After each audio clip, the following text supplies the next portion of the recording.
بسم اللہ الرحمن الرحیم۔ السلام علیکم ناظرین، کیسے ہو آپ؟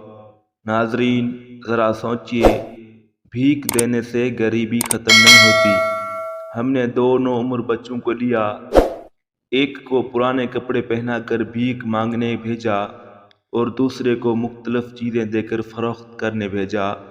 شام کو بھکاری بچہ 800 اور مزدور بچہ 150 روپیہ کما کر لایا۔ اس سماجی تجربے کا نتیجہ واضح ہے۔ دراصل بحیثیت قوم ہم بھیک کی حوصلہ افزائی کرتے ہیں اور محنت مزدوری کی حوصلہ شکنی کرتے ہیں۔ ہوٹل کے ویٹر، سبزی فروش اور چھوٹے سطح کے محنت کشوں کے ساتھ ایک ایک پائی کا حساب کرتے ہیں اور بھکاری کو 10 20 بلکہ 100 50 روپے دے کر سمجھتے ہیں کہ جنت واجب ہو گئی۔ ہونا تو یہ چاہیے کہ مانگنے والوں کو صرف کھانا کھلائیں اور مزدوری کرنے والوں کو ان کے حق سے زیادہ دیں۔ ہمارے استاد فرماتے ہیں کہ بھکاری کو اگر آپ 1,00,000 روپے نقد دے دیں تو وہ اس کو محفوظ مقام پر پہنچا کر اگلے دن پھر سے بھیک مانگنا شروع کر دیتا ہے۔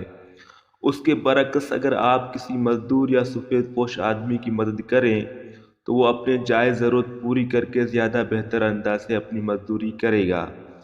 کیوں نہ گھر میں ایک مرتبہ رکھیں، بھیک کے لیے مقدس سکے اس میں ڈالتے رہیں۔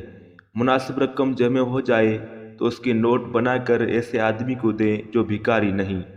اس ملک میں لاکھوں طالب علم، مریض، مزدور اور خواتین ایک ٹکے کی محتاج ہیں۔ صحیح مستحق کی مدد کریں تو 1 روپیہ بھی آپ کو پل صراط پار کرنے کے لیے کافی ہو سکتا ہے۔ یاد رکھیے، بھیک دینے سے گداگری ختم نہیں ہوتی بلکہ بڑھتی ہے۔